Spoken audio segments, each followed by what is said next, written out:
No kubana singo bulungi. People power, our power. People power, our power. People power, our power. People power, our power. People power, our power. People power, our power. People power, our power. People power, our power.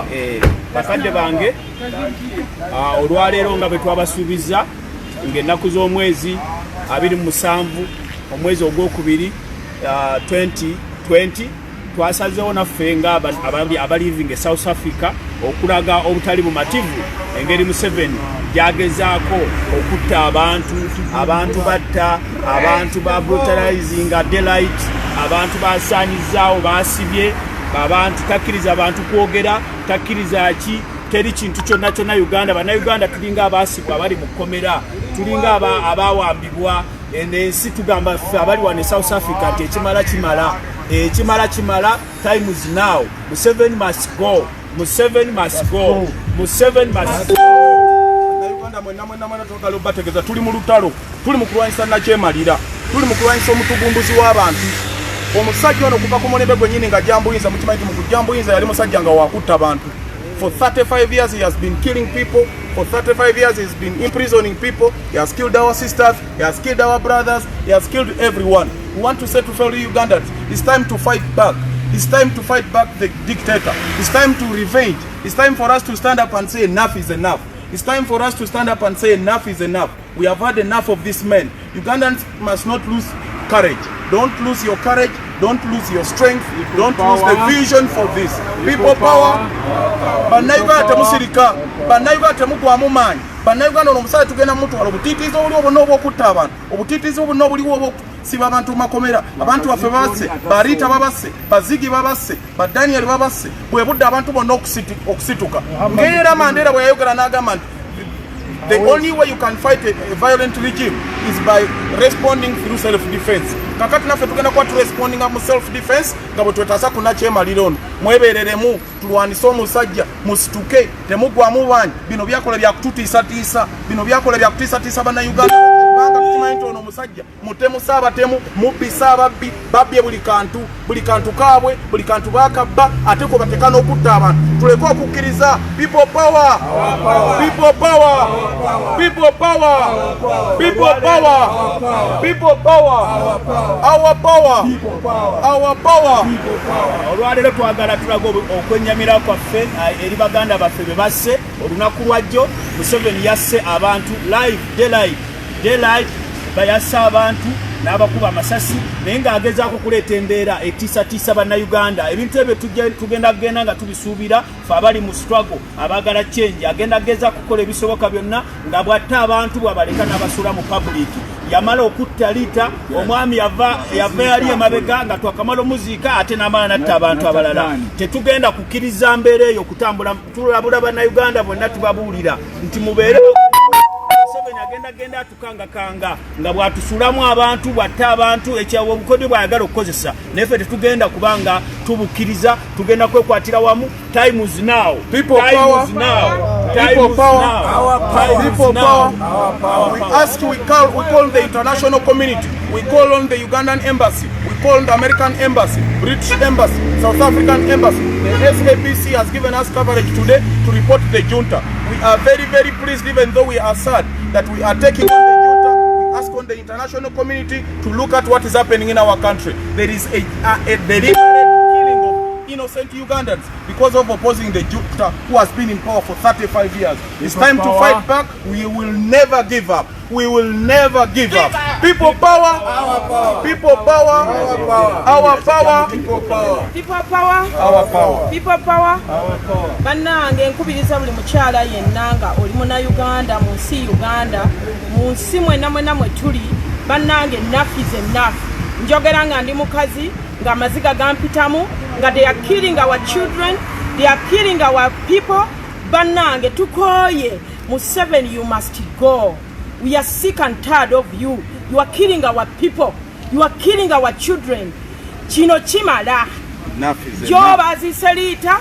Lelo Dani yafudde mwamusenge nsi yonna eraba. Enough is enough. People power. Manyi g'abantu tulina essuubi bannaye mukkirize mwenna bannayuganda message tubaweereza okuva South Africa saawa eno kati yakuba nga teri byakwetyobola omuntu waba akulumbye naye mulumbe Museveni tulina kubeera bakambwe waleeta tiyagaasi naffe tulumbe tunekigeshiwa nti embeera eno ekoma omusajja atulugunyiza abantu abasiraamu abasibye abateese mu makomera assa abantu assa abaana atulugunyiza buli omu tusirise naye mbasaba mwenna gye muli bannayuganda tuveeyo tudde ku gurawundi tulumbe tumulume kasente Museveni akoma. People power manyi g'abantu Uganda mwena twagala obategeeza kino tekyali kya politics, kino tekyali kya people power, kino tekyali kya byabufuzi, kino kyakwerwanako kutaasa bulamu bwaffe, kino kyavudde mu byobufuzi. Tulina okununula ensi yaffe, kyakutta abantu. Rita yali badde sister wo, Rita ayinza okubanga maama wo, Rita ayinza okubanga kazini wo, Rita ayinza okubanga mwana wa jjajjaawo. Daniel yattiddwa ng'ensi yonna era abasajja bakubye Daniel amasasi ne bakwata enjole ya Daniel ne bagisuula ku kabangali ne bagenda nayo. Bano abasajja baleeda okutta buli muntu. Bannayuganda mwenna kino tekikyaliko kibiina, tekikyaliko kya byabufuzi. Buli muntu vaayo, vaamu eddoboozi, teekamu amaanyi, teekamu omulimo, teekamu buli kyosobola sobola okujjawo nakyemalira. Tetusogenda kussa mukono gonna paka nga nakyemalira avuddewo. Ne bw'anaakola kyonna kyayagala tetugenda kussa mukono paka nga nakyemalira avuddewo. People power, our power, people power. Tukubira bannayuganda mwenna abali mu nsi zonna abali mu diaspora nti essaawa kati essaawa eno tugenda kutandika kulwanira wamu. Tetugenda kukkiriza bannayuganda abo bennyini n'abo bonni abatulyamu ensi abalya mu nsi yaabwe olukwe naddala abo abayimbi. Buli muntu yenna agezaako okutunda emyoyo gy'abannayuganda okugeza kusaasira Bebe Cool, Eddie Kenzo, King Mike, abo bonna ffe wane South Africa tugamba no tewali kuddamu kulinnya wano naffe tugenda kulaga obutali bwenkanya. Mugezeeko wano Kenzo kageza n'alinnya wano tugenda kulaga naffe twagala musobole okujja wano muli asene mu gavumenti mu NRM ate mujje wano era mutunyunyuntemu obusente bwe tusobola okusindikira bannayuganda abawansi okusobola okufuna ku kyokulya. Tugamba enough is enough. Tukoye regimu esibira mu ggwa etta abantu ese dreams za family z'abantu basobola kwogera buli muntu avaayo bamutabu yadde n'abasirikale bennyini nabo bakirumirwa mutima kyobola abaagala change. Tuli nabo emabega, tuli nammwe emabega, mulina okubeera ffenna tubeere emabega, mubeere emabega waffe sobola okukyuza gavumenti ya NRM. Baganda bange naye kanjigereko eri bannayuganda bannange bannayuganda bannaffe abatulyamu enkwe. Omusajja agenda abagula obusente mutunda emyoyo gyammwe eri Museveni, Eddie Kenzo, Bebe Cool, Kasalini kusaasira bannange mulekerawo tunda emyoyo gyammwe eri omusajja oyo omusajja talina kirungi kyatwagaza, talina kirungi kyayagaza nsi yaffe. Bannange twebereremu tuli mu lutalo olwo n'esente z'abawa ajja kumala zibajjeko. balina kaadi za mmotoka. Bannange nsaba twebereremu bwa mukulembeze waffe bwatugamba luno olutalo si lwa muntu kinnoomu wabula lwaffe ffenna. Tulina kukwataganira wamu buli muntu mukulembeze mweno struggle tukwatire wamu tujjeko bajuntas abo abafudde ensi yaffe ekyonoonero. People power, our power, our power. Tuliyambale ngule, tuliyambale ngule, tuliyambale ngule, olutalo ngalwende, tuliyambale ngule, tulizimba Uganda empya.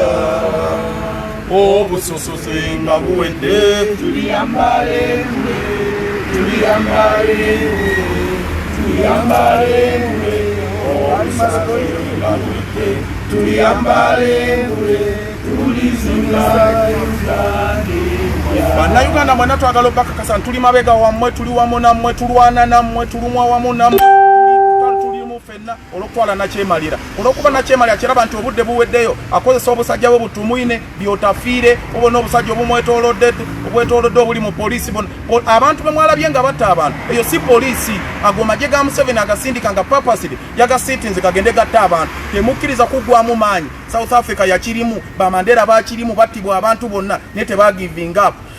Sudan Bashiru yatta abantu bayitirivu nnyo saawa eno ali mukomera. Mubaraka yatta abantu e Egypt saawa eno yafudde nga yafiiridde na mu ddwaliro ng'era musibe. Temukkiriza okugwamu amaanyi. Nakyemalira agenda era tugenda mutwala tubawo obweyamo. Temugenda kuddamu kulaba musajja ono era naye agenda kumaliza nga afudde. Tweyongeremu maanyi. Buli muntu afa.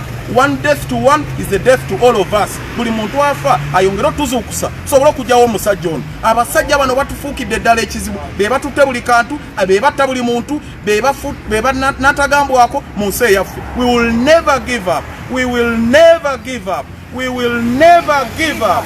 We will never give up as Ugandans. Enough is enough. It's time to fight. Comrades, God bless you. God bless you. Thank you. Thank you everyone who attended this live. We will meet again. Thank you, Mafia.